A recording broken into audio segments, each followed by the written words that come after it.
Assalamu alaikum, family, peace, healing, and light, and welcome back to another episode of Healing with Angelica's podcast, where we discuss all things healing. And if you are new to the show, welcome, welcome, welcome, beautiful souls. On today's broadcast, we have a special guest joining us today. One man that I absolutely love and adore, and a pioneer when it comes to living an abundant life. Dr. Abdul Alim Muhammad, as we'll be discussing today's topic, how to live an abundant life. Dr. Alim, welcome, and thank you so much for joining me today. How are you? Wa alaikum salam. Thank you very much. I'm very happy to be here. Yes, sir. Yes, sir. It is a pleasure and honor. All praises is due to Allah. Dr. Alim, and for those who do not know who Dr. Abdul Alim Muhammad is, I will share a brief introduction. So, Dr. Abdul Alim Muhammad is a native of York, Pennsylvania, where he was born, raised, and attended public schools. He was a star athlete in track and field, a national merit scholar, an actor, an accomplished poet, and a musician.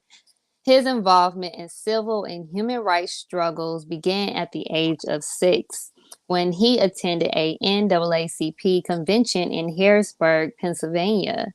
On academic scholarship, he attended Antioch College in Yellow Springs, Ohio, and graduated with a degree in biology in 1971. In 1975, he graduated from Case Western Reserve School of Medicine and spent the next 5 years in training at Harlem Hospital in New York to become a general surgeon. He has held several teaching positions at various medical centers and universities, but pursuing his interest in community-based alternative medicine. Yes, alternative medicine. He's founded the Abundant Life Clinic in 1986. He is best known for his clinical research in HIV and AIDS, and is a pioneer in the use of Kemron for the treatment of HIV disease. All praises due to Allah. Now let's get started on today's special broadcast, how to live an abundant life. And please, please, please, I ask my audience all the time, it is not likely that we get Dr. Alim on the show now. If you guys have any questions for our guests, please, please, please put your questions in the comment box below. So, as I took some time to dive deep into our topic for today, I had to further analyze the meaning of abundant life. Oh, give me 1 second. Are you hearing Yeah, are you hearing Okay. I think I'm hearing it too. Give me a moment. Give me a moment, y'all, because I need y'all to hear this.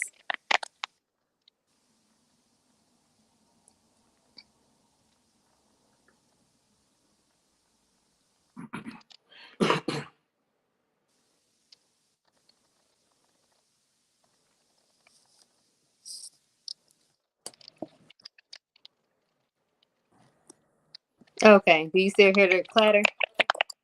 Yes, I do. It sounds like somebody typing. It's only, it must be your microphone. It's Oh. when you speak. Okay. I don't know what kind of microphone you're using. I was just on my headphones, but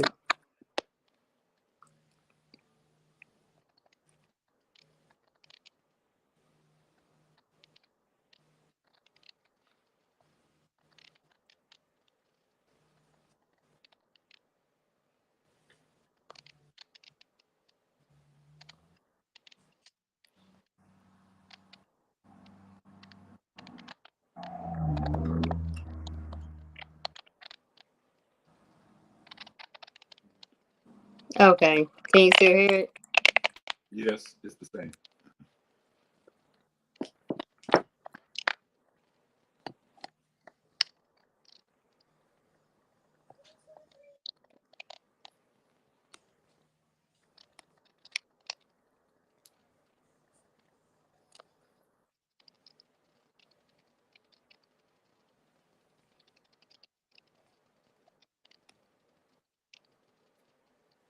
Okay.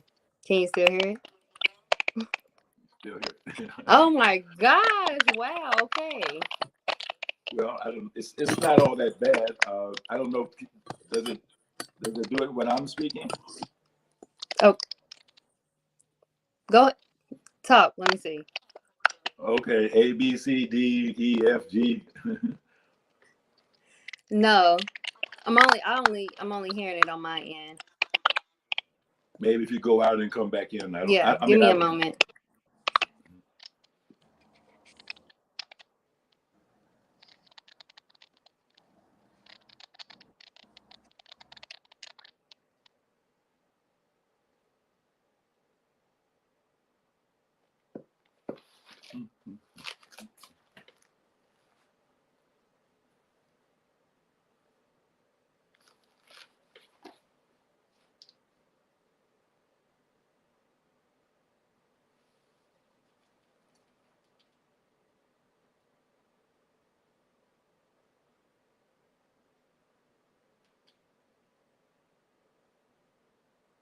$68.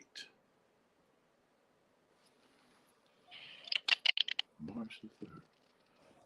Wait a minute. Okay, are you still hearing it? Yes. Well, we gonna have to make it do what it do. So we're gonna pray to Allah that the static will clear as we continue. So as I took some time to dive deep into our topic for today, I had to further analyze the meaning of abundant. Hold on, turn sound down or up. Hold on 1 second.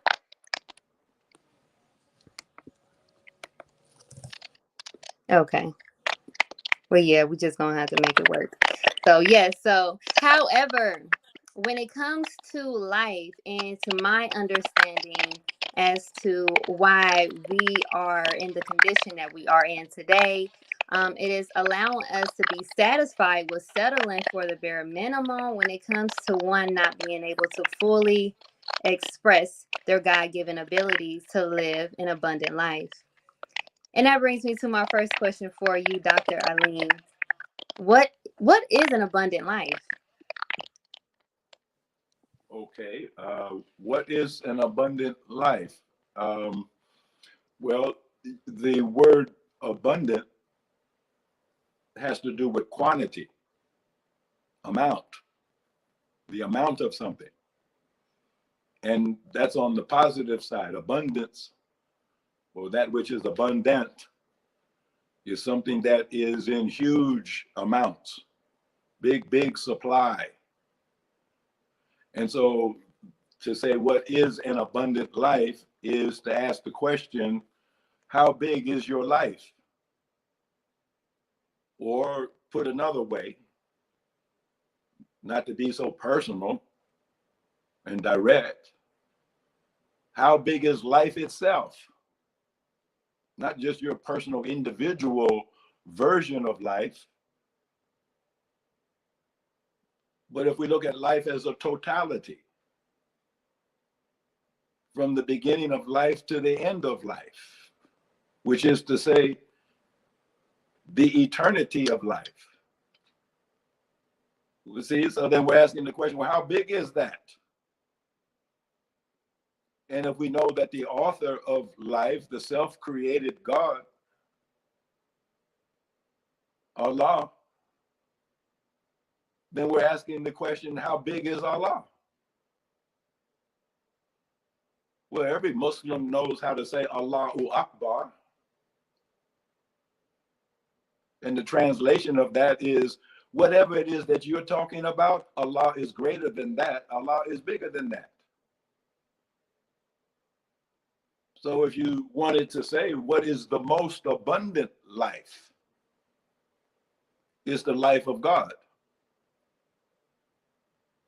So then one of the subtitles of your podcast has to do with closing the gap. What gap? The gap between what you actually are right now and what God intended for you to be. See, that's the gap. Mm.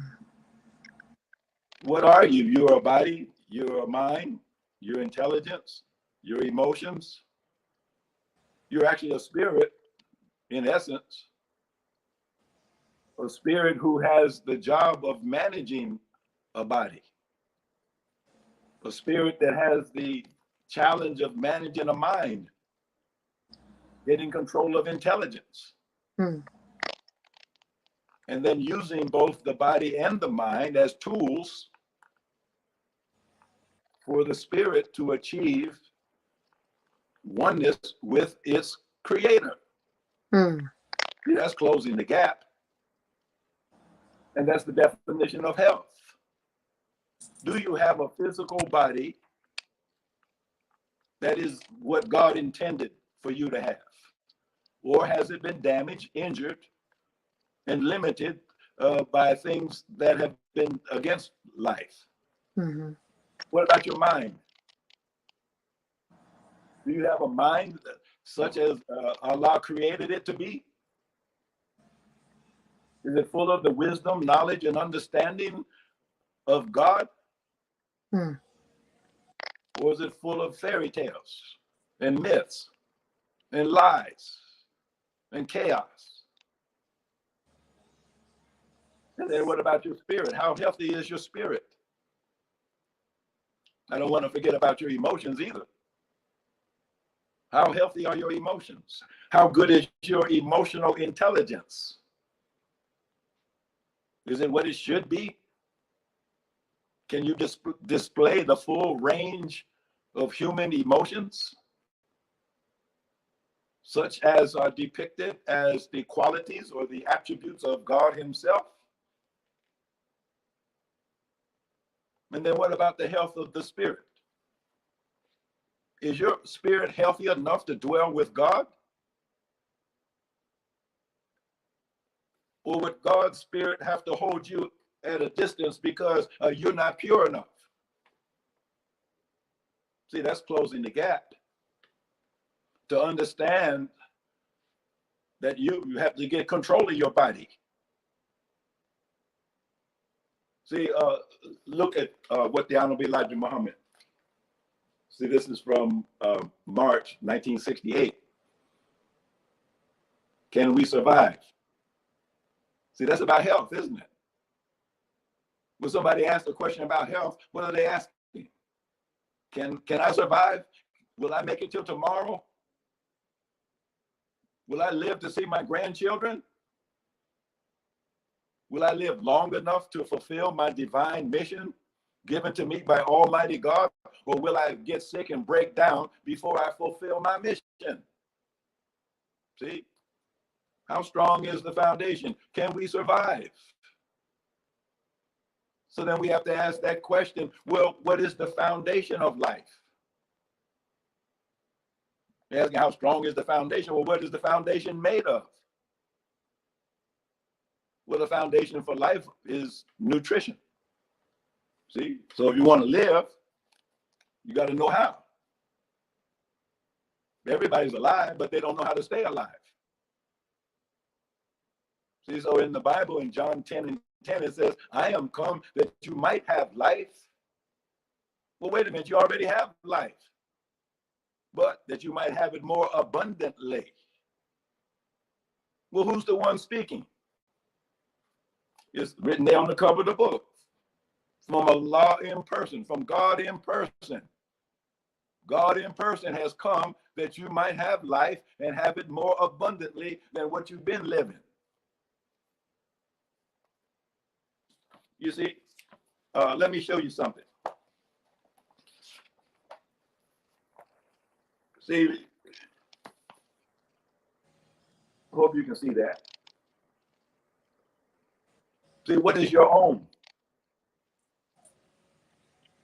What is your own self? Well, the only thing that you own that is yours is your time, your attention, and your energy. That's all you have. So now if you intend to close the gap, well, how much of your time are you willing to devote to closing the gap?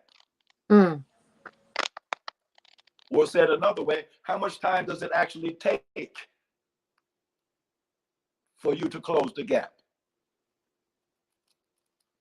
How much of your energy are you willing to devote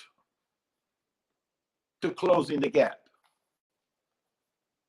How much of your attention, your consciousness, are you willing to devote to closing the gap? You only have 168 hours in a week. So how many of those hours do you use for yourself, for your own self, to close the gap? Or how much of your time, how much of your energy, how much of your concentration or attention is given to other people and other things that have nothing to do with your health or your closing the gap? So now you have total control over your time.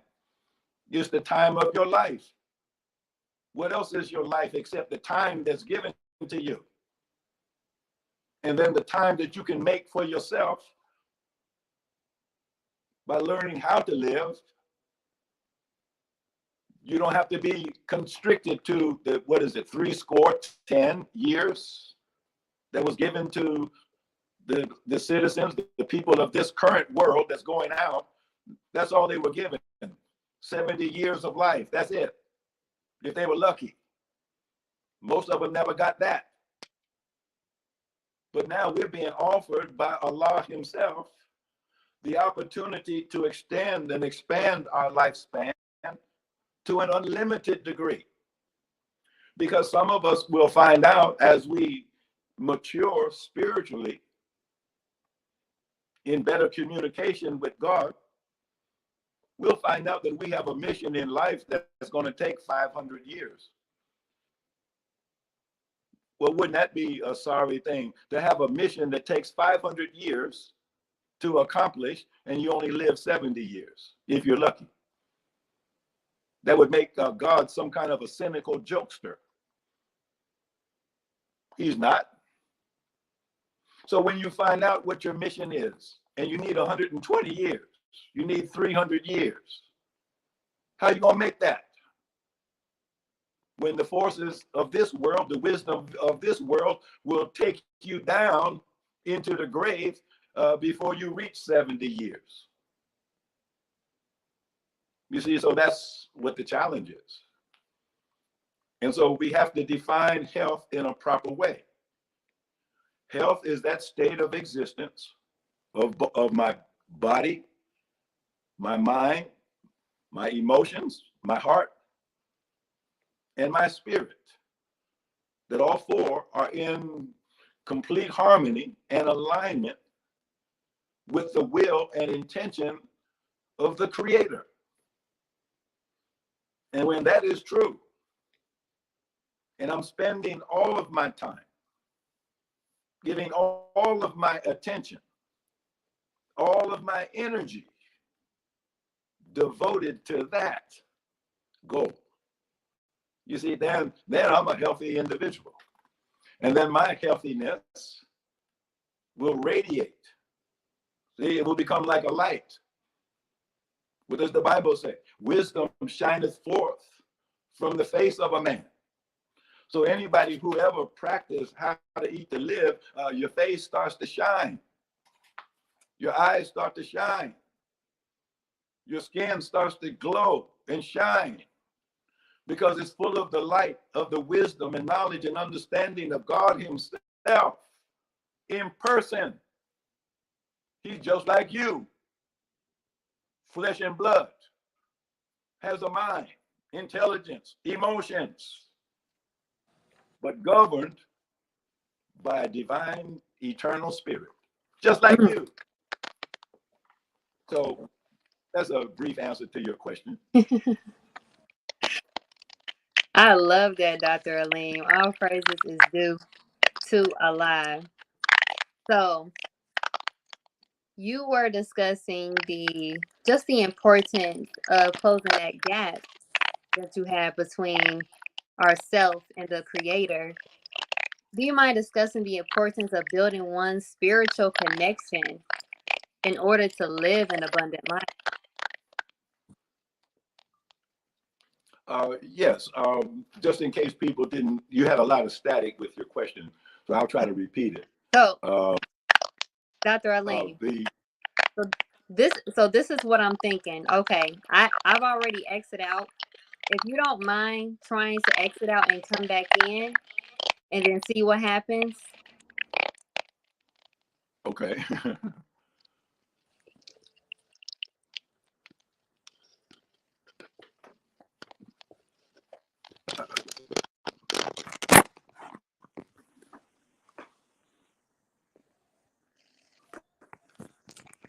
Let's see. Hello? Okay.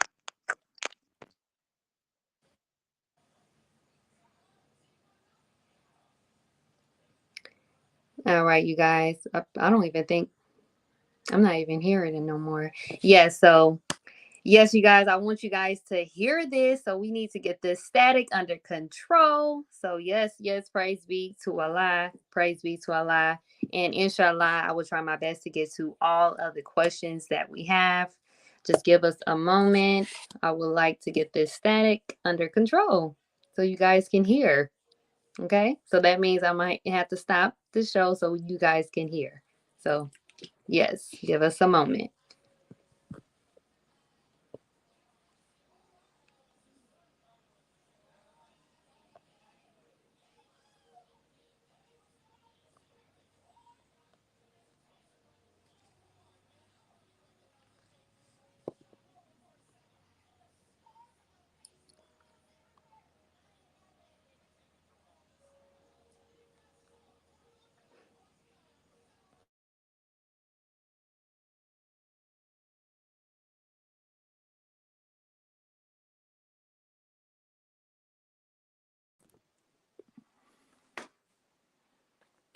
Okay, can you hear me? Or Dr. Alim, can you yes, hear me? yes. How does it sound? Okay, it's clear now. Oh gosh, Lord, praise be to Allah. Okay, that's it. Okay. Oh, okay. Give me a moment. Okay. All right. So you can hear me good. Yes, it's fine. Okay. Praise be to Allah. All right. We're good. Praise be to Allah. Okay. So I'm going to ask that question again. Um, for those who was not able to hear that question. Oh my gosh. Dr. Alim went in with that first question when it came to what is abundant life. He broke that down to a T. So, and I love that you brought that up, the us fixing that gap that's between us and Allah. Can you discuss the importance of building one's spiritual connection in order to live life abundantly? Yes, that's a very important question, and the difficulty sometimes is in the language. Mm. See, the way you phrase the question, the importance of one's of getting one's spiritual connection. See, that's a certain way of expressing an idea. Okay. But it's as though you are not a spirit. You're something else trying to cultivate your spiritual connection without understanding that you, in fact, are only a spirit. That's all you are. It's not that you have a spirit that you have to make a connection with and build up. You are the spirit. So then when you understand that you are the spirit, then you put things in proper perspective. The only reason why there's a gap in the first place is because you don't know that. You think you're something else. Now, most people, when they think of who and what they are, they think that they're a body. See, they'll tell you, I'm a black man. Well, what makes you a black man? Your body. Well, I'm a red man. I'm a yellow man. I'm a tall man. I'm a small man. I'm a fat man. It's all about the body. I'm a skinny woman. I'm a muscle-bound woman. It's all about the body.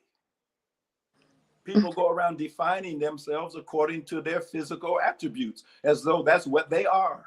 And if that's all you are, then all you are is a lump of clay. And certainly there's a gap between a lump of clay and God. And if you think that that's all you are is a lump of material clay, well, then you will never close the gap. What about your mind? If you, many people, if you ask them who they are, oh, I'm a lawyer. I'm a teacher. I didn't ask you what you do. You want to identify yourself by your educational achievement or by your occupation or by your skill set or your resume. That's what's irritating about somebody reading one's biography. It's a necessary evil, I understand. But that's not who I am. Or if I read your biography, that's not who you are. That's what you did. That's what happened to you. And maybe that's why you feel like you're a victim, because something happened to your body that wasn't good. Something happened to your mind that wasn't good. It was miseducated. But hey, that's okay. You know why? Because you aren't your body. You aren't your mind. You're a spirit. What's the proof of that? Well, if I went to your mother's house, she would bring out the family album and she would show me a picture of you when you were a little baby. And you could not deny, even though you only weighed 10 pounds at that time, you could not deny that that was you. Even though 20 years later, 30 years later, whatever your current age is, hey, you weigh 100 times more than you did. Not 100 times, but maybe 10 times more. You weighed 10 pounds there. Now you weigh 150 pounds. But it's still you. Or maybe you got overweight. Now you weigh 300 pounds. You don't even look like yourself anymore, but it's still you. And then you get old and shriveled up. And your body starts to waste away. So how could your body be you? It changes every day. The skin that's on your face today, that's not the same layer of skin that was there yesterday. The hair growing out of your head today is not the same hair that was there last year. The physical body is constantly changing. That's not you. What about your mind? Isn't that constantly changing too? As a matter of fact, the test to see whether or not it is your mind. See if you can change it. See if you can change your mind about anything. See if you can do it. And a lot of people will find out they can't even change their mind about anything. They don't even have that much control over their mind. Just like many people, they'll confess they have no control over their body. Oh, I just have to eat. Oh, I just have to do this. Oh, I just have to do that. They call them addictions, habits, habits of the body, habits of the mind, which is an indication of what? That the mind is out of control. That the body is out of control. That the stomach thinks it's running things. That the mind, the miseducated, confused mind, thinks that it's running things. And both the body and the mind oblivious to the fact that they are governed under the authority of a spirit. So that's who you are. You're a spirit. Your true self is a spirit.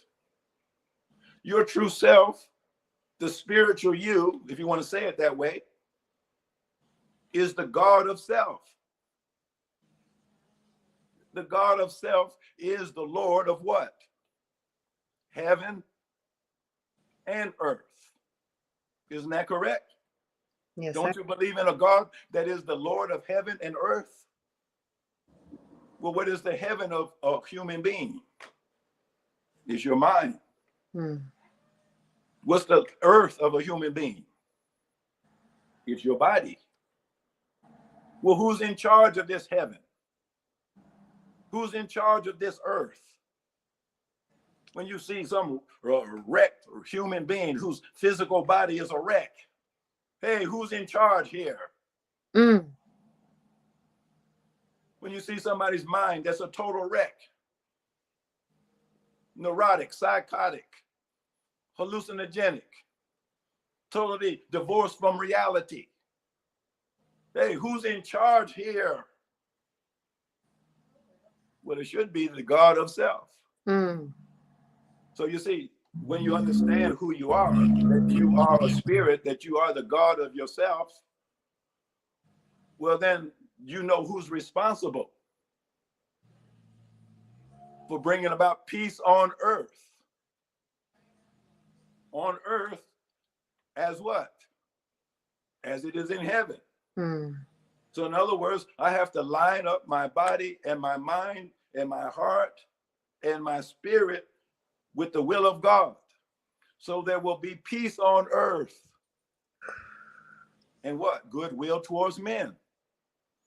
Because if my spirit's not right, if my mind is not right, if my heart is not right, if my body is not right, and they're not aligned and in harmony with one another, how can I demonstrate goodwill towards other people?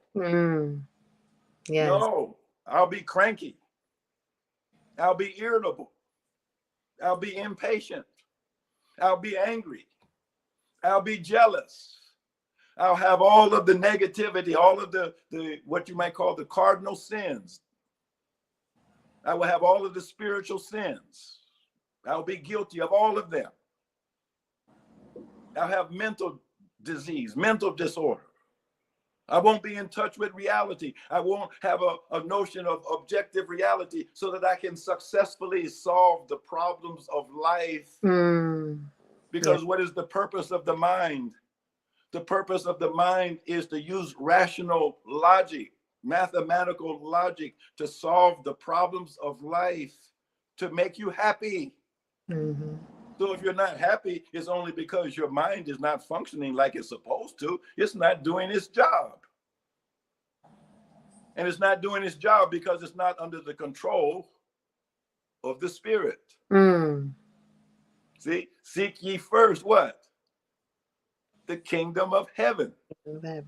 And all of these things will be added unto you. Well, what are the things that we're talking about here? Things like a mind. Once you get the kingdom of heaven, then you get your mind back. You get your intelligence back. You start to get the actual facts about the universe back. You get your own concepts back, your own ideas, your own creativity. You get it back. And then, of course, you get a healthy body, so that you're no longer somebody talking about, well, the spirit is willing, but the flesh is weak. Mm-hmm. So let me close on this so people get a picture of what I'm talking about. See, most people walk around like a horse who's wondering, who's riding me? Who's pulling the reins? Mm. See, I want to go over here and eat some grass, and then somebody that I can't see, some force, I can feel something on top of me.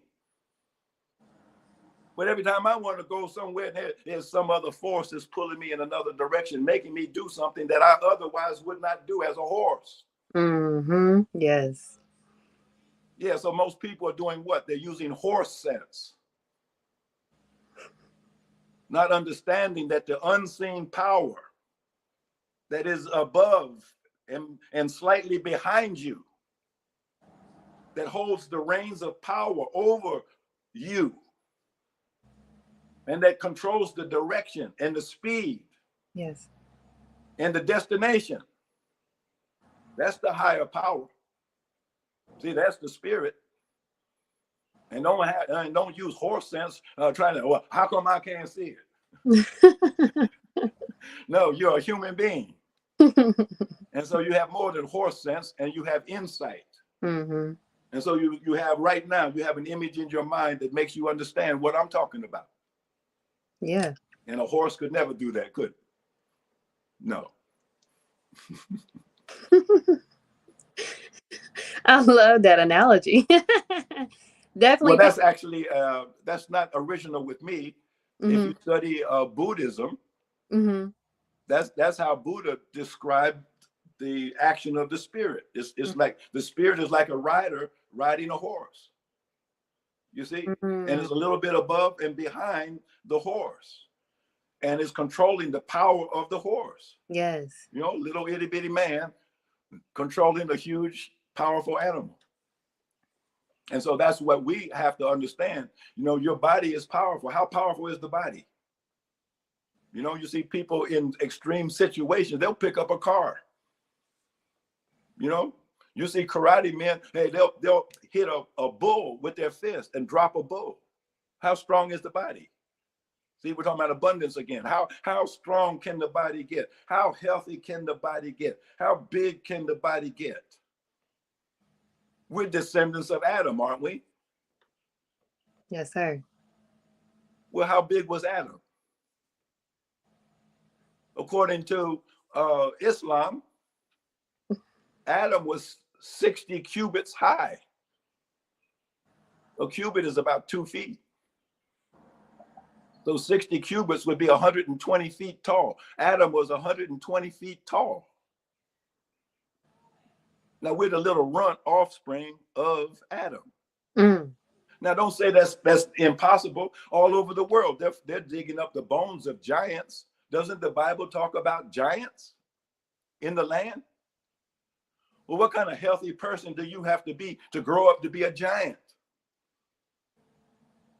When you see the Egyptian hieroglyphs, the fresco panels, they depict some of the people normal size, what we consider nowadays to be normal sized people. And then there's beside them some other people that are giants. Well, we see that in the world of biology all the time. We know what a normal honeybee looks like. But then right in the same hive is the queen bee. How big is the queen bee? The queen bee is about 10 times as big as an ordinary bee. Well, what explains the difference between a queen bee and an ordinary bee? They don't eat the same food. Mm. The ordinary bees are just eating pollen and honey. But the queen bees, she gets fed royal jelly. And because her diet is superior to the diet of the worker bees and the drone bees and the other inhabitants of the hive, she grows and she's 7, 8, 9, 10 times bigger than the other bees, and she has an extended lifespan. The average bee only lives 120 days. But a queen bee, she can live for decades. Because why? She's eating royal jelly, a special diet that increases her physical size and strength and power and her ability to reproduce, but also extends her lifespan. Well, now, what kind of food was Adam? If Adam was 120 feet tall, well, we know where he was. He was in the Garden of Eden. So what was he eating? And if you compared what we're eating today with what he was eating, would there be any comparison? So now maybe the Quranic scholars are lying. See, maybe Prophet Muhammad alayhi salam was lying when he said that Adam was 120 feet tall. Maybe they were lying. Maybe the prophets of God were lying. Maybe the only reality is what we know right now, where people are little runts at 5 feet and 6 feet. And somebody 7 feet is considered to be almost a freak. Even though they uncover bones all over the world of gigantic human beings. Well, how tall was Adam? And what was he eating? And does the fall of Adam mean also the fall in stature? That he got smaller and smaller and smaller as the generations went on, because the food that was being consumed was worse and worse and worse and worse and worse. Because when you get right down to it, wasn't the fall of Adam all about food? That what God told Adam he should eat, the devil contradicted, and Adam went along with the devil instead of paying attention to what God said? Wow.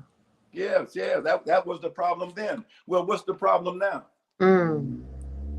Same problem. People don't want to do what God said because the devil says something else. And they'd rather do what the devil said than what God said. God said eat navy beans, whole wheat, and pure milk. Hey, people don't want to do that. I don't drink no milk. I don't eat no milk. They got all kinds of objections to everything God said while they're drinking pink Kool-Aid. So again, what was the fall of Adam? He disagreed with God about food. What is the fall of humanity today? Even as individuals. If you're sick and tired and fatigued, stressed out, in physical and mental and emotional distress and spiritual distress right now, why do you think that is? Food. It's because you disagree with God on the subject of food.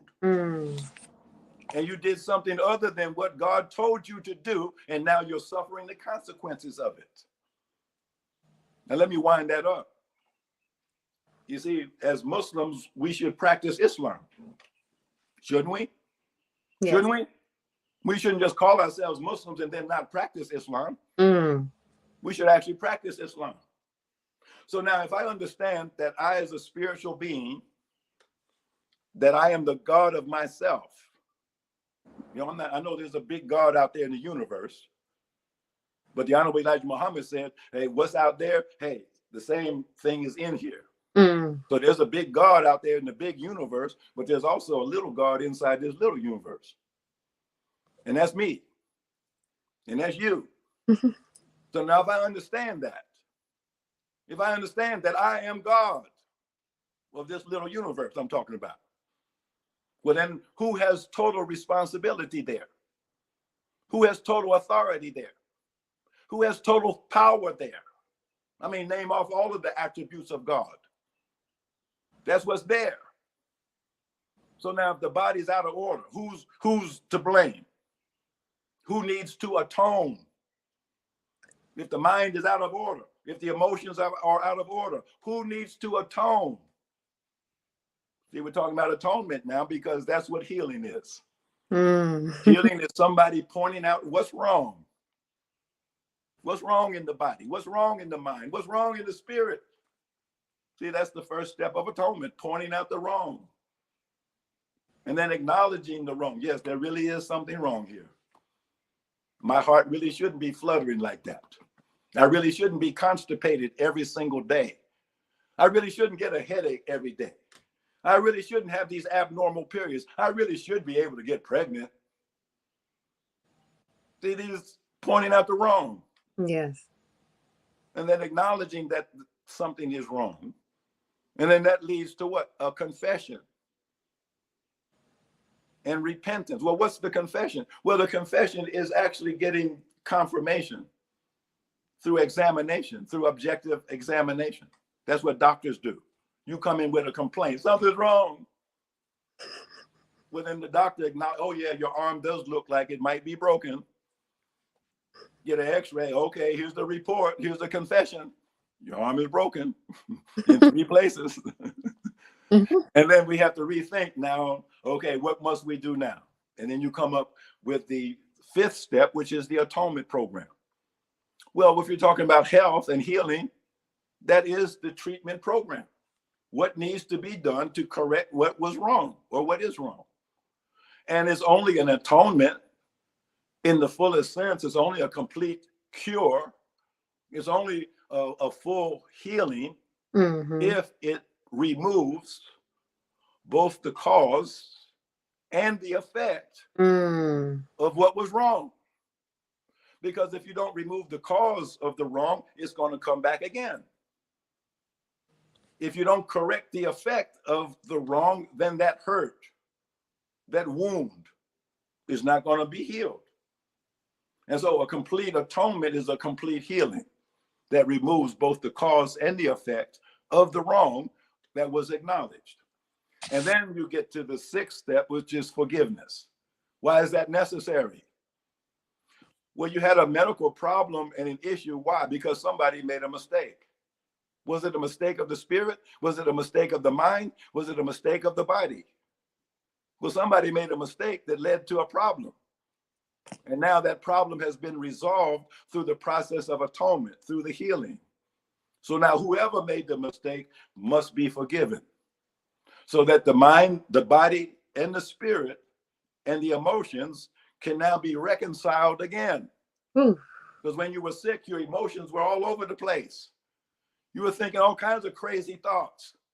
You know, the body was writhing into what that was. You were on the operating table. Terrible things were happening to the body, to the mind, to the emotions, and it was all out of kilter. So now the atonement has been complete. The forgiveness has been had.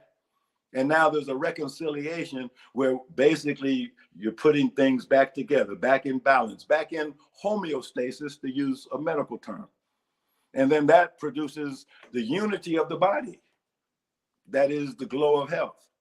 And then that leads to the 9th step, which is unlimited progress, which is how you're going to close the gap. Because in one sense, let me finish on this. In one sense, you're never going to close the gap. How you going to catch up with God? Oh,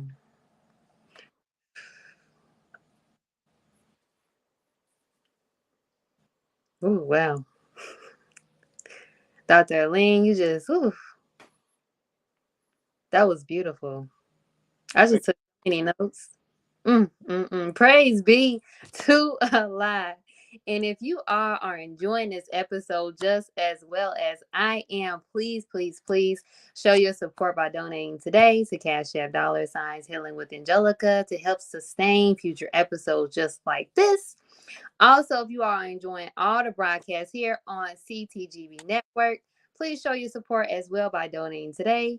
Information will be on the screen below. I love you all. Now let's get back to today's show. How to live an abundant life with Dr.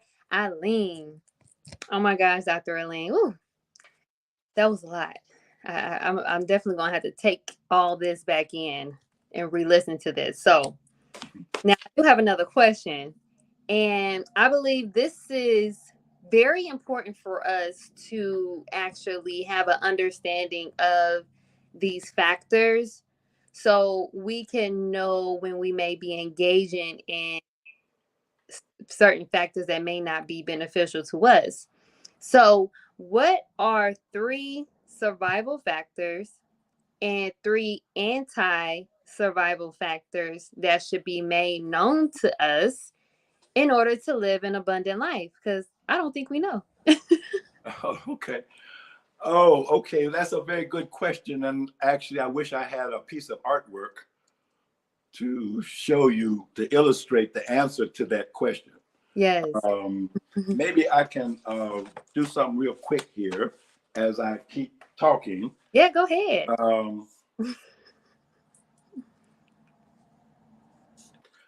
But that's the basic shape. Mhm. Can you see that? Yes, sir. So up here, this horizontal is time.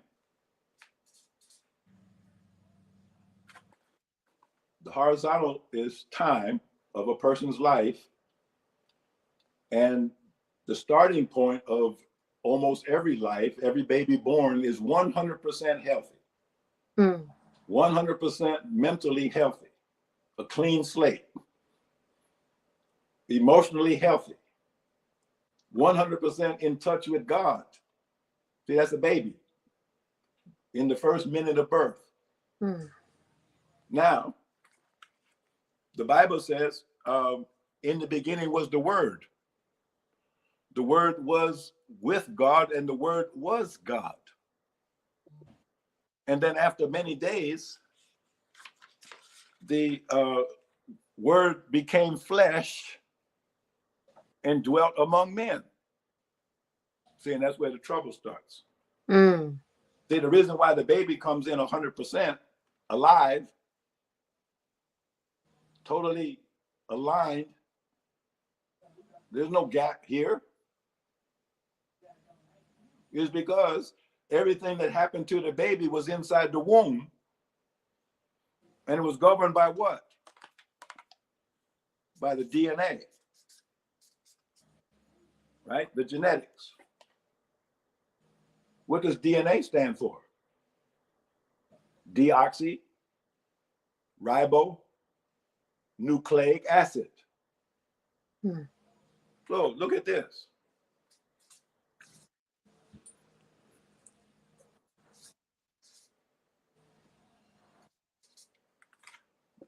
Deox equals deus. What does deus mean? God. Deoxy means God. What does ribo mean? Well, it's the same thing as what they call Jesus, Rabbi, or Al-Rab. So deoxy means God. Ribo means master, Lord. Nucleic acid means, nucleic is in the center. And what's acid? It's a chemical fire. So what does DNA really stand for? Deoxyribonucleic acid. It means that God, the Lord and Master, is at the center and burns like a flame at the center of my being. That's DNA. So what is DNA? It's a genetic code. So the Bible is correct. In the beginning was what? The Word, the DNA. In the DNA, the Word was God and was with God. And under the instructions, under the directions, under the genetic code in the DNA, the Word became flesh. This molecule of DNA became flesh. And after many days, dwelt among men. So the original influence was 100% God. And the power of that life was 100% God. And the feeding of that life was 100% God. Now he's born into the world. Now what happens? Now what happens? Now mama has to make a decision. It's going to be breastfeeding or Enfamil. There's going to be Cheerios in the morning. What's it going to be? Hot dogs? Mickey D's? Dunkin' Donuts? You see? Now the child is in the world among ignorant parents, among ignorant relatives, friends, neighbors, schoolmates, ignorant people giving out bad advice. So what begins to happen to the perfectly born child with no blemishes or defects, a genius mind, a perfect body? What happens? There's a decline. There's a decline. And the decline can be rapid or it can be gradual, but eventually the person reaches a point of what we might call the zone of disability. The body doesn't work anymore. My knee just gives out on me. My heart's weak. My bladder's weak. They say I got a fallen womb. They told me I got lung cancer. I had a stroke last week. I can't move my right arm. Can't talk anymore. See, you're in the zone of disability. I can't sleep anymore. I can't have sex anymore. I can't run like I used to. I can't remember. I can't remember. Where did I put my car keys? Where's my reading glasses? Because I can't see no more, and I can't find my glasses. See, you're in the zone of disability. I can't remember my children's name. I can't remember the lessons anymore. I can't find my way back home. You're in the zone of disability. Why? Because of what you were talking about, the negative stressors on life. So what are the things that push down the unlimited potential of a newborn baby? What pushes that potential down are the negative stressors. So what are those things? Well, I mentioned some of them. Bad advice from ignorant people, bad food, being exposed to poisons, chemtrails, poison water, taking antibiotics, tranquilizers, being vaccinated, just being exposed to the ordinary stresses of life. If you can't bounce back from it, then each blow knocks you lower and lower and lower. And so that's what begins to accumulate over time. So we know in this society nowadays, most people think they're on the downhill by the time they reach like 35, 40 years old. Hey, I'm still kicking, but not high. They visit the doctor on a regular basis. They got a medicine cabinet full of pills. Or maybe they're a health nut. So instead of taking pharmaceuticals, they're taking herbs.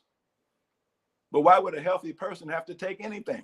The only reason why you think you have to take something is because you're sick to some degree. And so the question is, I guess I muddied up my picture here, but this decline, if it's not reversed, leads to that death at 70 years of age or earlier. And so the intervention has to be before that, so that then there can be a rebound and a person can recover their health and go on to live an unlimited existence. And you see, the technology to do that was introduced to us by the Honorable Elijah Muhammad. That's what this is. Yes. This is the technology of how to reverse this decline, reverse it, go back up to that full potential where you used to be when you were a little baby, where you get back now in touch with the God who created you. Then you can go on and live as long as you need to live in order to fulfill the mission that God himself gave to you.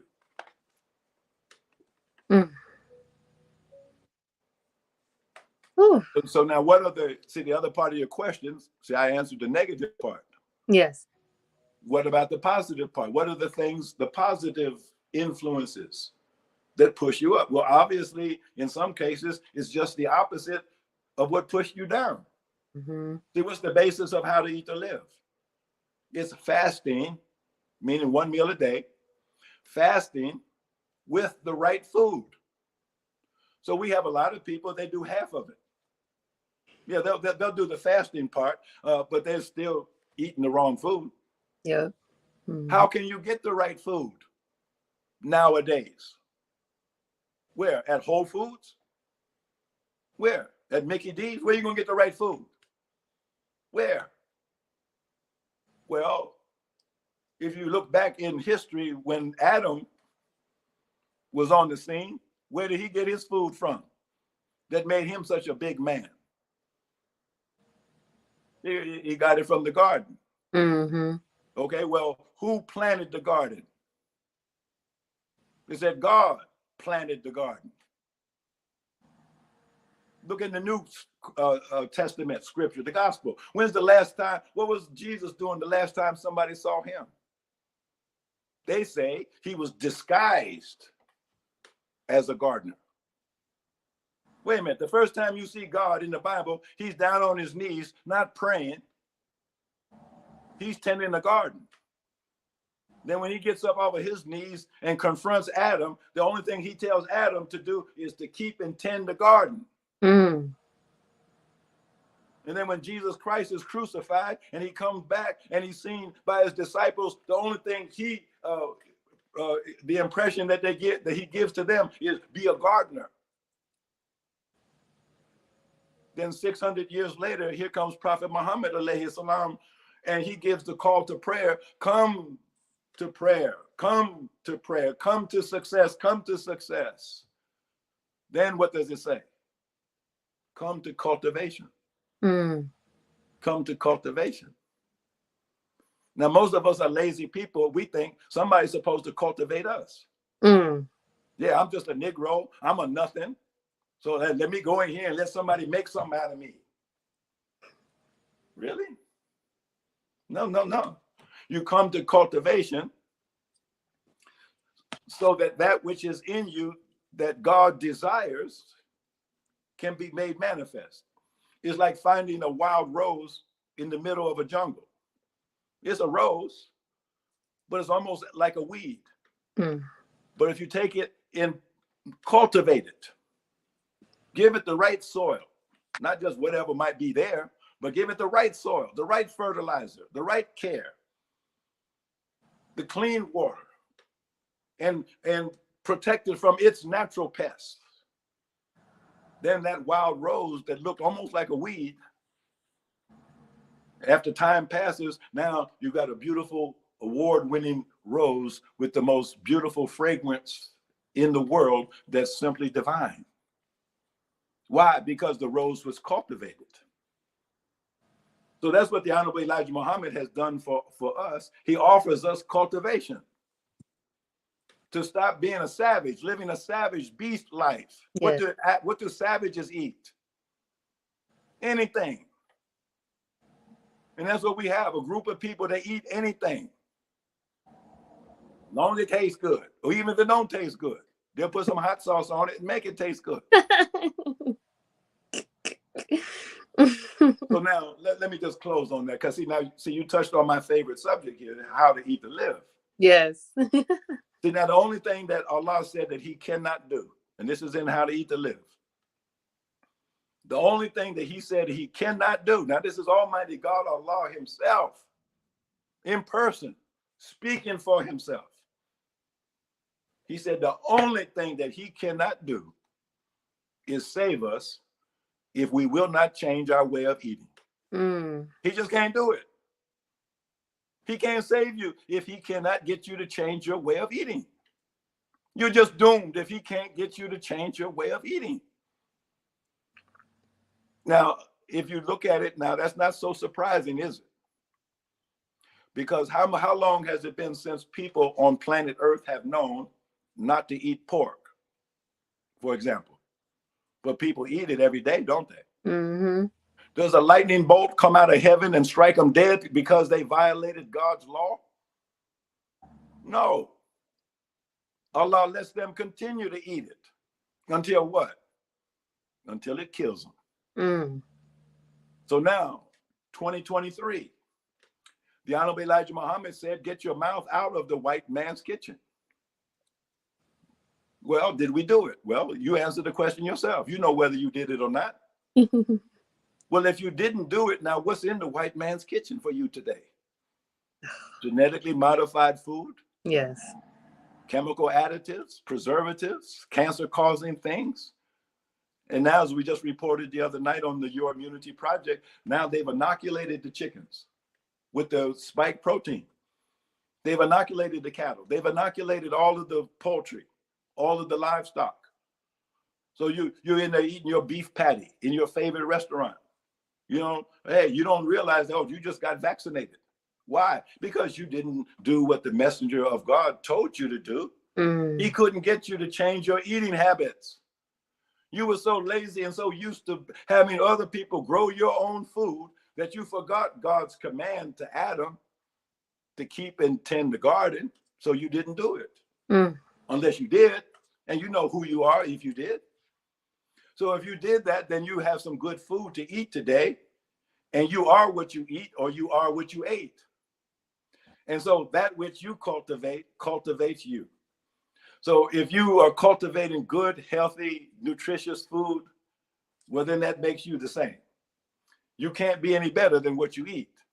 So if God intends for you to be in the image and likeness of God, then you have to eat the diet of a God. You can't be in the image and likeness of God eating the diet of a devil. You see, and that's the dissonance, you know, that limits our life and makes it less than the abundance that it should be. Ooh. Wow, Dr. Alim. Woo! Oh my gosh. I'm so glad that you touched on that topic. I was actually going to go in, I actually had a question in regards to just how to eat to live in a diet and why it's so vital that we follow this so we are able to live an abundant life. And all praises due to Allah. You really nailed that, wrap that up. Thank Really you. good. Praise be to Allah. Oh my God. So I am going to take a few, I'm going to try to take look and see if we had any questions before we end the show. Oh my God, Dr. Alim, I'm not gonna lie. This topic within itself is a lot. So inshallah, we may have to do a part two. Inshallah. Well, now, let me correct you slightly. Yes. This topic is not a lot. This topic is everything. Whew. When you're talking about life abundantly, that is life. Life is everything. Yes. What you know, if it's not life, it doesn't exist. So life is everything. So if we're talking about life, we're talking about everything. Yes. And it's bigger than anything because it's everything. Which means, what are we talking about? We're talking about God. So beautiful. Now, I do have a question, and then we'll get to if there was any question. I have to go back up. Any questions in the comment section? I do want to know now, like, you know, you're the pioneer of abundant living, Dr. Alim. So, how have you been able to live and maintain an abundant life, Dr. Alim? Let's talk about you. You know, you're a painter. You do all these things. Like, it's just beautiful. So let's talk about you. How are you able to live and maintain an abundant life? Well, that's a very good question. And I haven't often been asked that question. But number one, I had good parents. I had a wonderful, beautiful, perfect mother who literally was a living saint. I can't think of anything bad about my mother. I never remember anybody ever saying anything negative about my mother. nor do I know of anything negative about my mother. And my father was the same. I don't know anything negative about my father. And then not only that, I had good grandparents. I could go through my family history. I never heard a curse word uttered in my house. Mm. The only four-letter word my father ever would say, and he would look both ways before he would say it, he would say, damn. And see who heard. I didn't learn how to cuss myself until I went to college. And I thought that was part of the Black experience, learning how to call people out of their name with nasty language. So what I'm saying is that I had good parents, I had good upbringing. I went to a good church that was founded by my great grandmother. I was a member of the Cub Scouts. I went to a very good high school that had very high academic standards. I went to one of the best colleges in the country. That was a very free type of environment. When I say it was a free environment, there was no grades. You were allowed to study whatever you wanted to study, and you didn't have to worry about passing somebody's arbitrary test. And then I went to the best medical school in the country, Case Western Reserve. And the same thing was true at Case Western Reserve. They didn't give you grades. They made you into a doctor. So the first day, and it's interesting that what's the date today? The 7th of September? Yes. It was probably around the 7th of September in 1971. That was the first day of medical school. Yeah. And the first lecture in medical school went something like this. It was Dean Coy who said that this is a scientific medical school, and we do not believe in the life force or life energy. And the minute that you believe in a life force or energy, then you have become a quack. Well, now, who was I in 1971 on my first day of medical school? I was a Class A FOI. I was dressed in a suit and bow tie sitting in the front row. I was selling 900 Muhammad Speaks newspapers every week. I was eating one meal every 3 days. I was sleeping one night out of every 3 nights.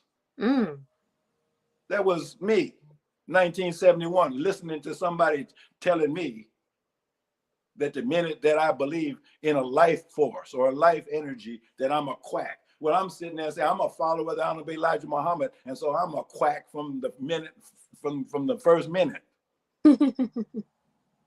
So in other words, what I'm saying is I went to medical school and I learned what medical school was able to teach, but I never found anything in medical school that was equal to this. Yes.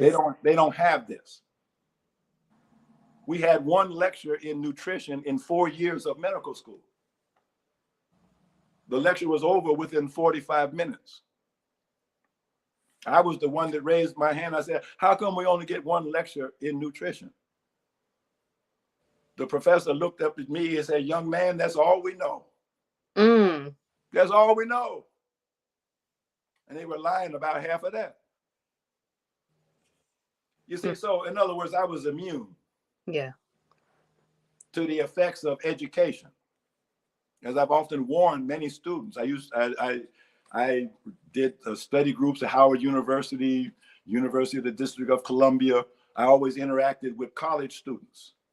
And I did that because on that first day of medical school was the first time that I ever met a Black doctor.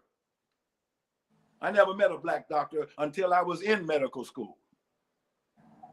And tears were streaming down my eyes. And Dr. Jackson said, oh, you're so happy to be in medical school. I said, well, that's part of it. I said, but the thing is, You're the first Black doctor that I ever met in my life. This whole idea of being a doctor, this whole idea of going to medical school, it was a dream. There was no reality connected to it. But here I was. And I was there because of the teachings of the Honorable Elijah Muhammad. So on the day I graduated from medical school, my parents were there with their chest, full of pride at the accomplishment of their son. But I told my mother and my father, I said, yeah, take your credit for being good parents. I said, but this day never would have come had it not been for the Honorable Elijah Muhammad. And so give him the major credit with all due respects. And so that was my orientation from the very beginning. And so my challenge in my medical career, the reason I went into surgery was because that was the broadest specialty that there was. A surgeon has to know everything. And so that's why I went into general surgery, so I could know everything that there was to know in the field of medicine. And then see what was beyond that. So what was beyond that was to say, to make true, to prove that the claims that are made in this book are in fact scientifically provable. That Master Fard Muhammad says in this book, through the Honorable Elijah Muhammad, that fasting with the right food is the cure for all of your ills. Fasting with the right food. That's what this book is all about. Well, the medical profession doesn't believe that. They think drugs is the answer. They think surgery is the answer. They think radiation is the answer. No. The Lord of the world says fasting with the right food. So what's the question then? What's the right food? So that's where nutritional therapy comes into play. Who is able to make a nutritional diagnosis? See, almost nobody. They'll tell you, take a multivitamin. Take this, take that, But it's like guesswork. Yeah. Going to a health food store, there's a million things on the shelf. Well, which one are you supposed to take?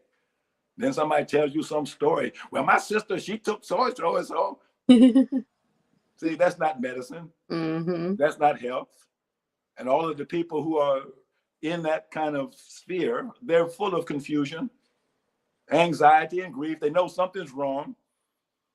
They're trying to stay away from the medical establishment, but now they're reaching for stuff that might be just as dangerous as what they're running away from. Because they didn't read How to Eat to Live, where the Honorable Elijah Muhammad says that he disagrees with the Bible writers. He says the Bible writers say that Adam could eat all of the herbs of the garden. The Honorable Elijah Muhammad said no. He said if Adam ate some of those herbs, they would have killed Adam. So here we are today, greatly diminished from the wisdom of Adam. And here we're willy-nilly just grabbing anything off the shelf that somebody wants to offer us, and we think that's going to result in health. No. So that's kind of like my personal story. Abundant Life Clinic was also founded around this time of the year in 1986. And that was a collaboration with my partner, Dr. Fuljendra Sinha, who was he was from India. He was the past president of the All India Yoga Society, or Association, I should say. And he came to America to teach yoga to people here. And he became my partner. He was my yoga teacher as well. And of course, we taught yoga to Minister Farrakhan. That was a part of his treatment program, during his medical situation. Dr. Sinha taught him a technique of healing called Dharna healing. We wrote a book on that. It's out of print now, but that was a part of, so again, if you say, well, what has it been like? What has all of this led to? It's led to just the exciting adventure of helping people to meet the challenges of life. That's what it's led to. And it's led to me at a certain time, not so long ago, really. It took about 40 years It took about 40 years for me to prove what I just said, that fasting with the right food is the cure for all of our ills. And by that, I mean, I would say it's probably been about 5 or 6 years since I, as a doctor, found it necessary to write a prescription for some medication from a pharmacy.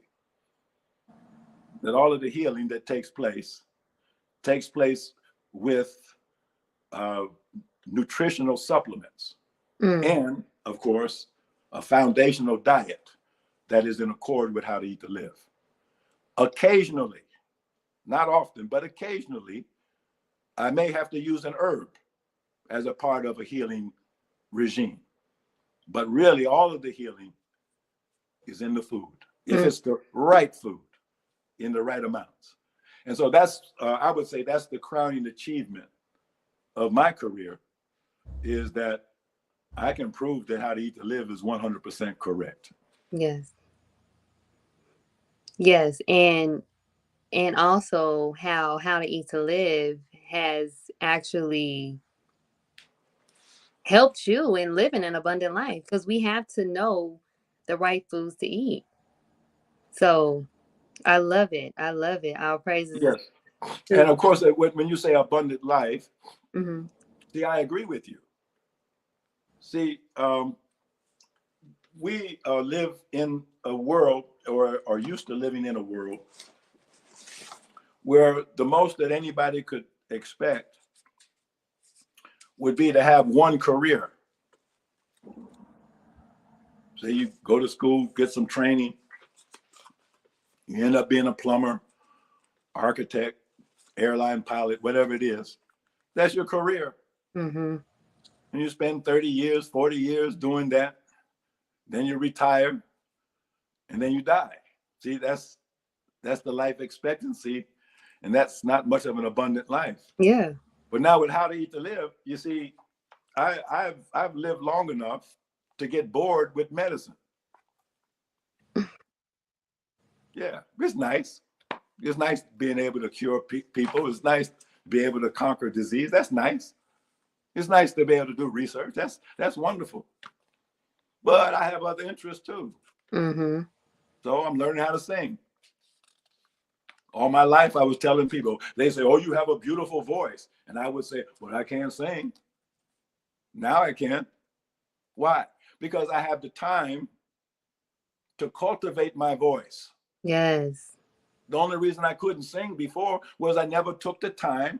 I never put the attention on it. I never put the energy enough into it to actually cultivate a voice. Now I'm a painter. I'm getting ready to have an art show. Yay. Yeah, Yay. I'm getting ready to, I was on my way to Switzerland to Art Basel. Getting Mm. ready to go to Miami to display art. I have an art catalog, 400 paintings. Oh, wow. Well, where do you get the time to do 400 paintings? Well, one thing I forgot to say about how to eat to live, how to eat to live is not for slaves. Mm. How to eat to live cannot be practiced by slaves. Because you don't see, a slave does not control his or her time. A slave does not control his or her energy. A slave does not control his or her concentration or focus of attention. Mm-hmm. They have to pay attention to what other people tell them to pay attention to. Mm-hmm. They have to use their energy to promote somebody else's health or somebody else's endeavors. They're a slave. They're working for somebody else. So their blood, sweat, and tears goes to the benefit of somebody else, not themselves. And mostly they don't have any time. They're working, the average person with a job, they're working 8 hours a day. With a 1 hour commute to work, another hour commute on the way home. They don't even have time to take care of their children. The children are in daycare. They don't have time to cook. What time do they have to clean their house? That's why they're wearing wigs. Mm. They don't have time to comb their hair. They got to be on the job. So in other words, this type of person is trying to practice how to eat to live with a 20-minute lunch break. Mm. See, this type of person is trying to cut corners and eating instant foods and going to fast food restaurants. See, the most pitiful thing in the world is to see, say, an MGT with a headdress on in Whole Foods, in Kroger supermarket, going down the aisles, looking over what the devil wrote on the label, trying to figure out what's safe to eat, as though there's anything in there that's safe to eat. Mm-hmm. You're right. Just like she don't know that. She knows that. But she said, but I don't have time. I don't have time to do what? To have a garden. I don't have time to breastfeed. I can't grow my own food. I can't can. I can't cook a complete meal. I don't have time. I got to work overtime. They called me in. See, that's a slave. Mm. How can you see if you're eating one meal a day, one meal every 2 days, one meal every 3 days? When I was eating one meal every 3 days, do you know how big that meal was? Can you imagine? As a matter of, I was in medical school in Cleveland, Ohio. So I was actually eating at the Shabazz restaurant. So everybody in the mosque knew when it was my day to eat. And I was a spectacle. Because I would sit down and the sisters back in the kitchen, they would bring out a whole loaf of toasted bread, a whole loaf of toasted bread. I'd eat 2, 3, 4 bowls of bean soup. I have 2 or 3 main entrees. Then the dessert, the bean pie, the ice cream. I would finish class class was over at 12 noon. I would start eating my one meal after 3 days. I would start eating at 1 o'clock in the afternoon. I was still eating at 10 o'clock at night. And then I would go to sleep because I hadn't been asleep in 3 days. Whew. Yeah. You see, so that's how it's done. And if I had not been able to do that, if I had not had that technology, I never would have even made it into medical school. Because the truth of it is, I was a literature major. I was a poet. And I came in the Nation of Islam, and Honorable Elijah Muhammad made it very clear, hey, we need everything in the building of a nation, not necessarily a literature major. So I switched majors to medicine. But I had to finish the whole pre-med curriculum in 2 years. So how do you do 4 years of work in 2 years and still come out on top and still sell 900 papers a week and still make every meeting and still work a part-time job as a janitor? And since I didn't have a car, I had to hitchhike every day to school. How do you do that? I'm about to say, listen, you have to have some energy. Yeah. So all praise is due to Allah for the Honorable Elijah Muhammad. Yes, sir. All praises is due to Allah. All praises due to Allah. Now, I am going to go ahead and end off the show today. Now, anybody that had any question, please make sure you guys email me your questions. So possibly, inshallah, if Dr. Alim is able to connect again, we can ask these questions towards the time of that show. So, because I seen I had a lot of questions, and I'm not seeing some of the other questions that was at the beginning because of the static that we had going on as well. But before we end the show, right? I have one more question to ask you before we end the show, and this is for everyone to know. What advice, and you pretty much gave us, I believe, the gist of what we need to do. But what advice would you give a person who doesn't know where to start? to claim their abundant life now? Where do you start? You already started.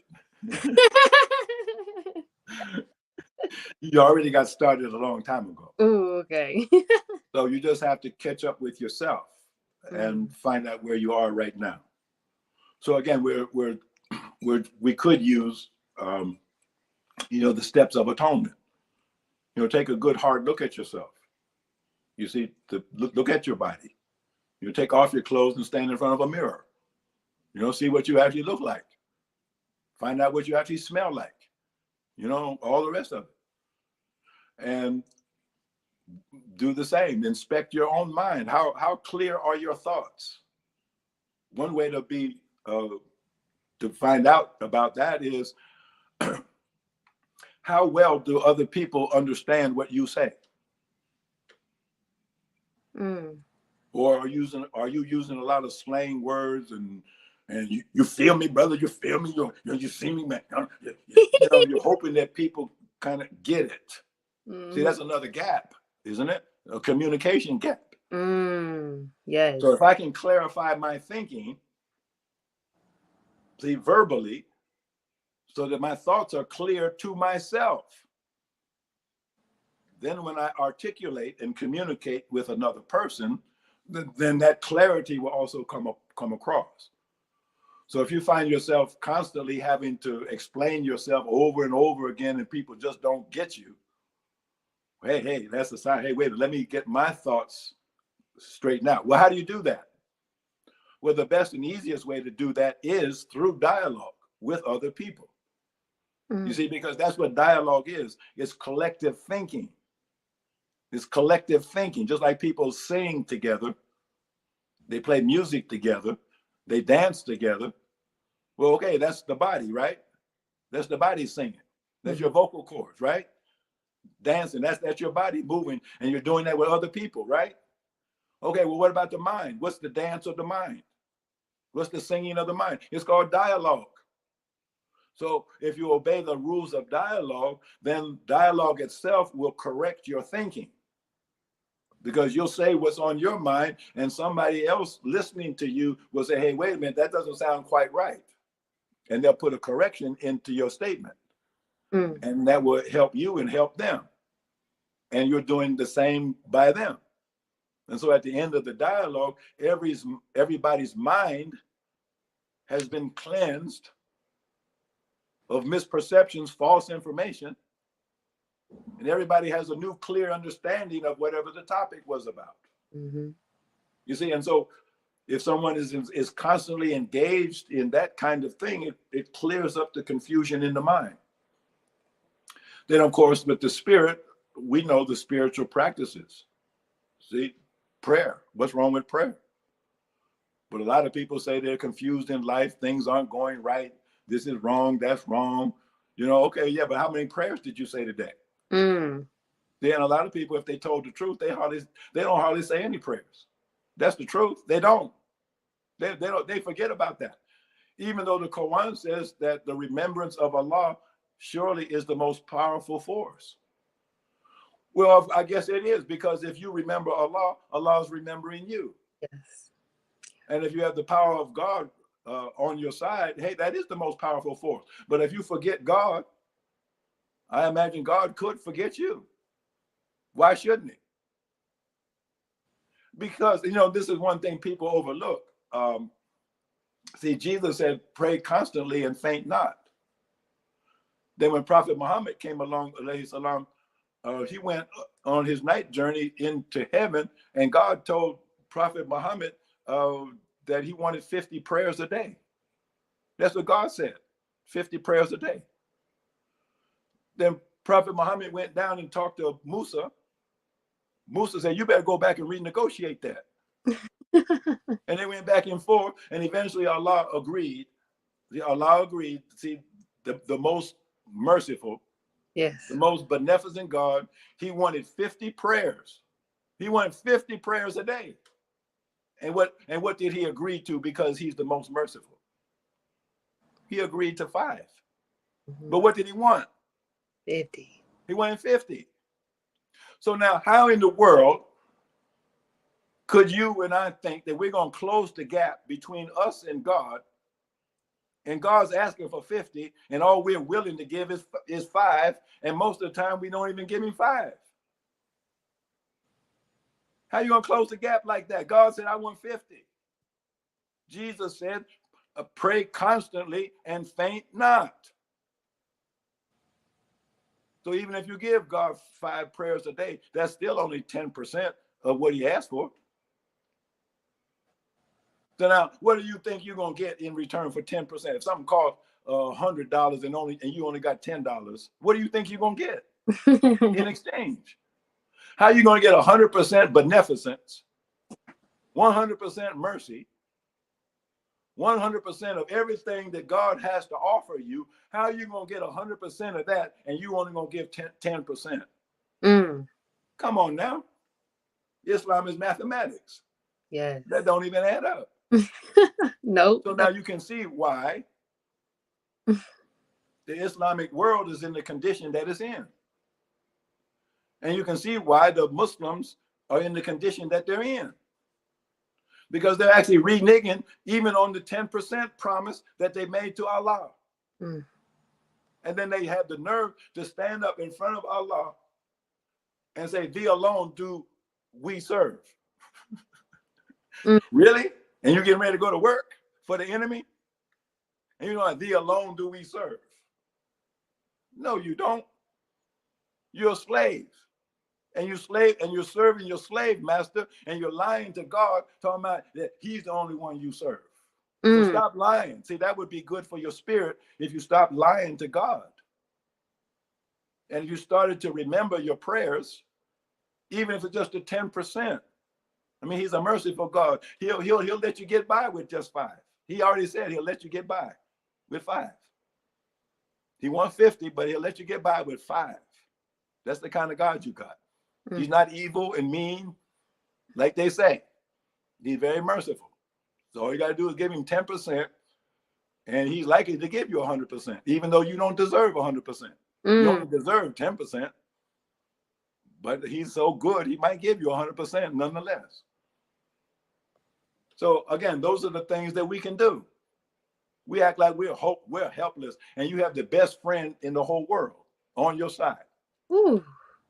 I remember when I was selling Muhammad Speaks, there was a Muhammad Speaks that was entitled The Friendship of Allah. That was the title on the paper. I love that paper.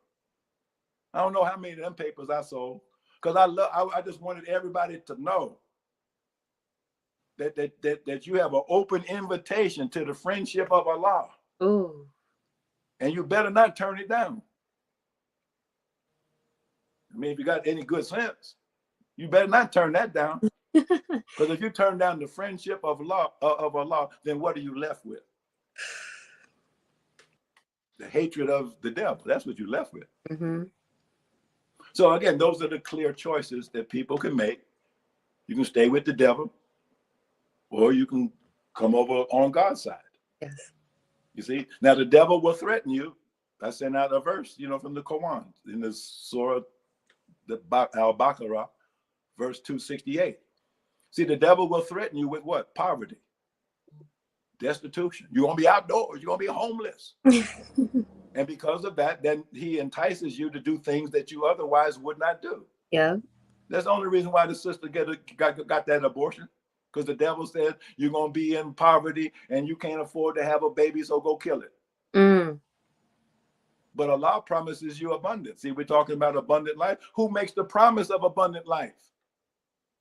The devil offers you a pension. I know, Social Security, welfare, that's what he offers you. The chance to be with him, that's what he offers you. You can go to Disney World with him. Your children can be educated by drag queens in elementary school with him. But he threatens you with poverty, even though you're already poor. You've been a slave for 400 years. Allah came to give you some money and good homes and friendship and all walks of life. So why are you turning him down? Yes. That's that confusion. So I'm having fun here, as you can see. And these are good questions that deserve good answers. And they deserve answers that are entertaining and lively because it gives people something to think about. Yes. And when they think about it, then it puts a smile on their face. And then what's better than that? You see, that as a doctor, that's what I lived for. Yeah. See, I hated to see the people come in pain, suffering, in distress, just suffering.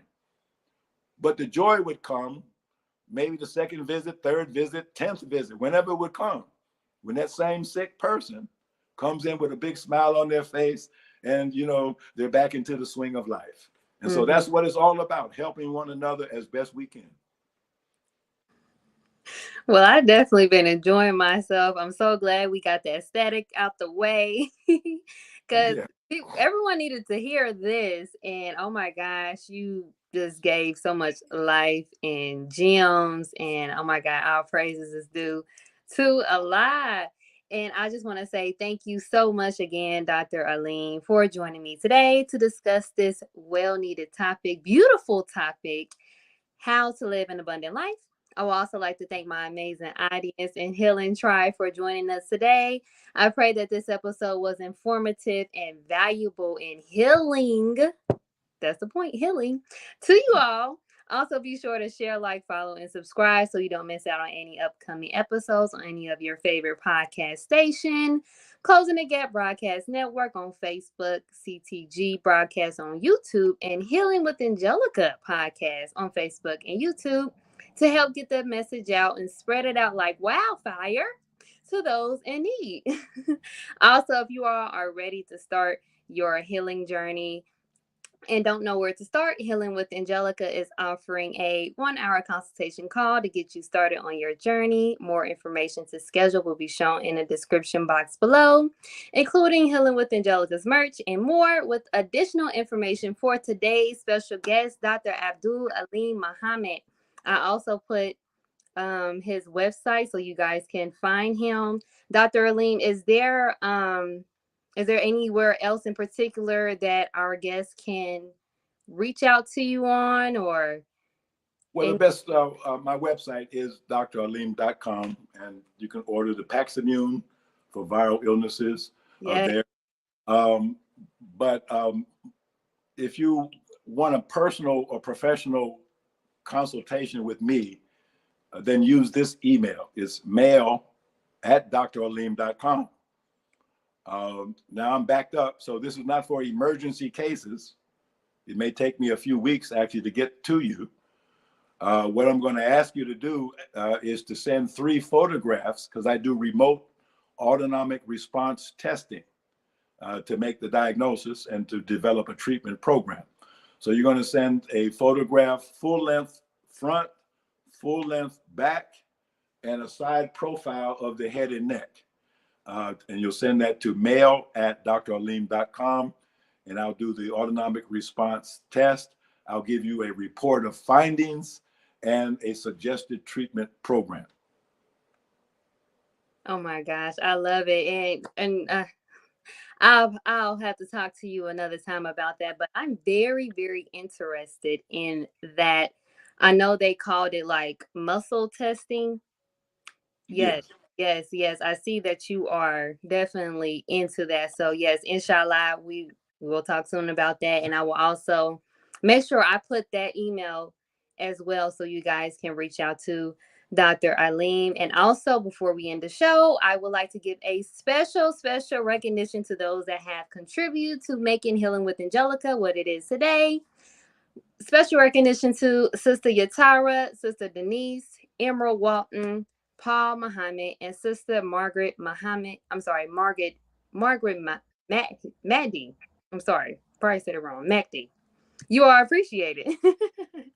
Dr. Eileen, I know we've been talking for a while, and this is everything. And it's not enough to talk about. We can talk about this all day. But before we end the show, Dr. Aline, before we end the show, is there any closing remarks for our audience today? Well, I think we've covered, the main things. But the point I would emphasize more than anything else that I've said is Take charge of your own. General orders are in effect. Take charge of your post and all temporal property in view. So the only thing that is your own, that is on your post, is your time, your attention, and your energy. And what it is for you to do is to give your time, your attention, and your energy to those things that promote your survival. And when we use the word survival, we're talking about health, because that's all health is the ability to survive. And you need to survive because God gave you a mission. He gave you a work to do. They changed the word that used to be the proper relationship with God. The original word was workship, W-O-R-K ship, workship with God. In other words, join him in his work. That was proper worship. But they took the K out, and now we're left with idol worship. Idol worship means two things. It means that they give you an idol to worship, and it also makes you idle so that you don't do anything. And so we have to give our time, our energy, and our attention to that which helps us. And the only thing that helps us the most, of course, is to give our time, our attention, and our energy to the God who created us. And that's the only way that we will close the gap. Ooh, that was so beautiful. Beautiful closing remarks, Dr. Alim. Thank you again for joining us today. And we leave you all as we came. Assalamu alaikum. Peace, healing, light.